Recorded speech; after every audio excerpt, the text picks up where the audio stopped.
Welcome to Bloodshot, Issue 0, right here at Comicstorian. My name is Benny, and today I'm going to be your narrator. So Bloodshot is a movie, and Bloodshot is a character within the Valiant universe. We've done his origin and a bunch of other storylines, but he recently rebooted with a brand new comic book, and Issue 0 did come out, giving us a kind of like a one-off view of Bloodshot. I hope you guys enjoy, and let me know what you think in the comments down below.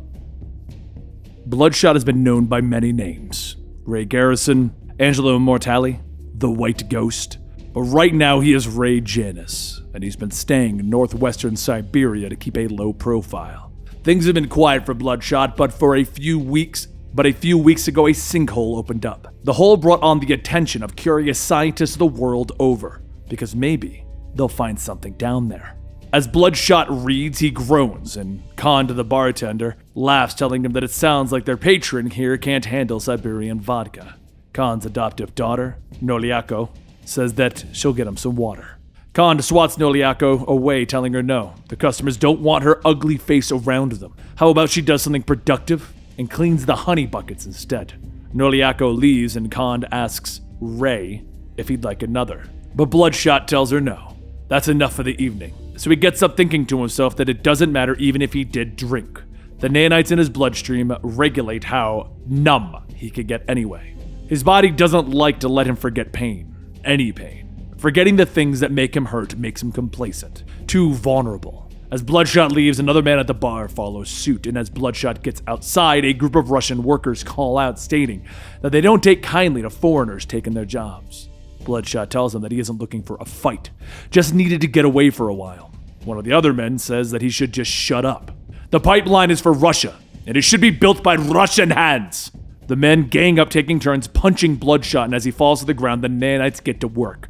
The machines eagerly start replacing and spinning protein like a spider's web. Once they're finished, the nanites then enhance his senses to track the movement of the men who are attacking him. The machines tell him to use this information to find those men and hurt them. Bad. So right now he has to ask himself, do the nanites work for him, or does he work for them? As Bloodshot mulls the answer over in his head, Noliako asks if he needs help. Bloodshot looks at her, processing the information as his eyes move around. She can't be more than 15, but her eyes show that she has an eternity of hardship.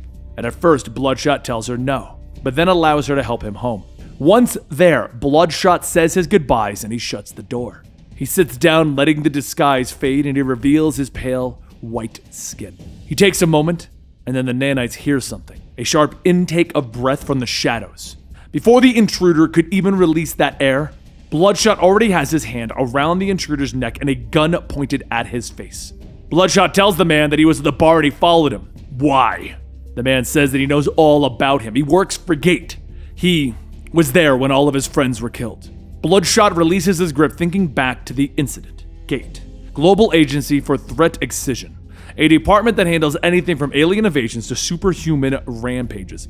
They tried to stop him once before, but the man tells Bloodshot to wait. He's read the files. He knows all the good that Bloodshot has done in this world. What happened back at Gate wasn't him. Someone else was behind the wheel. He was being controlled.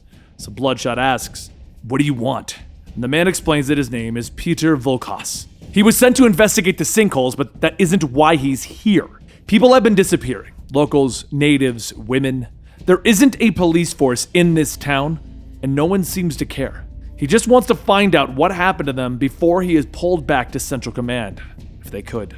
Bloodshot thinks back to how things began, how he was created, how he tried to escape and have a family. But after every turn, there was just someone else who wanted to use his indestructible body for their own means. Militaries, rival corporations, enemies. And not just them, even people who he once thought were allies. Bloodshot tells Peter that he came here because of what happened. No matter how much good he does, he always ends up doing bad. So he puts back on his disguise, telling Peter, Bloodshot is dead. Now leave. Peter tries to reason with him, but Bloodshot tells him, good luck, but I can't trust anyone, least of all myself. Days go by, and Bloodshot works to get by. With all of the prying eyes, he decides that it might be best to find another place to live. So as he begins to leave town, he stops by the bar one last time to give Noliaka his thanks, and learns that Noliaka hasn't been home in the last 3 days. It's then that Peter's words begin to sink in. People are disappearing, locals, natives, women. So Bloodshot lets the nanites get to work trying to find Noliaka's scent. And as he walks the streets, the group of men from before stop him, asking, "Why are you still here?" Bloodshot drops the disguise, telling the men that he doesn't have time for this right now. The men see his eyes glow red and they all begin to run. Later, at the docks, a group of Russian men surround Peter and a group of women. Bloodshot looks at the men and deduces that this is the Russian mafia, using the distraction of the sinkhole to run a human trafficking organization out of the port. Bloodshot closely watches, and then the leader slashes Peter's throat. Bloodshot grabs one of the thugs from behind, stabbing into him and using him as a human shield. But as the bullets begin to tear through him, Bloodshot grabs a hold of the man's gun and begins to fire back. Once the last man falls, the leader jumps out, digging his knife right into Bloodshot's hand. Bloodshot uses that same hand to punch into the side of the man's head, killing him. Taking a deep breath, he turns to the women, asking if any of them have seen Noliako. But before getting an answer, the gun goes off, and it hits Bloodshot right in the eye. The slug takes on most of his brain and motor functions, leaving the machines to take over. Without a second thought, Bloodshot empties the rest of the clip into his attacker and then realizes who it is. Noliako asks if that's Mr. Janus before falling to the ground. Ray runs over to catch her, but some of the captives state that Noliako came to them and offered them better lives in the West, said that they could trust her. That's when the men appeared and they said that they gave Noliako 100 rubles per person. Bloodshot turns back to her asking why, and her eyes already tell him the story. She was being controlled. There was someone else behind it, cruel mobsters who knew what she wanted and what she, well, needed. Sometimes there is someone using them to get what they want, manipulating them for their own ends. Sometimes we even use ourselves. Sometime later in Yemen, at a bombing site, soldiers move in to confirm the total destruction of the site, and a man crawls out of the crater stating that he has a child. One of the soldiers reports that there are survivors, and the commander tells him that they have orders, leave no witnesses. And through the smoke, Bloodshot finally realizes something. The only way that he's ever going to be able to trust himself again is by fighting for everyone who needs his help. And there you have it, Bloodshot issue 0. Not really an origin, just more of a, this is Bloodshot, in case you were wondering who he is and happened to have seen the movie and had no idea that he was a comic book. The Valiant universe is one of my favorites, and don't forget to check out our channel on Thursday as we have a big Valiant announcement coming out. We've been given the privilege of letting you guys know something of interesting information. I don't know. Just stick around. Check us out on Thursday. You get the announcement then. Thank you guys for your time, and I'll see you next time right here.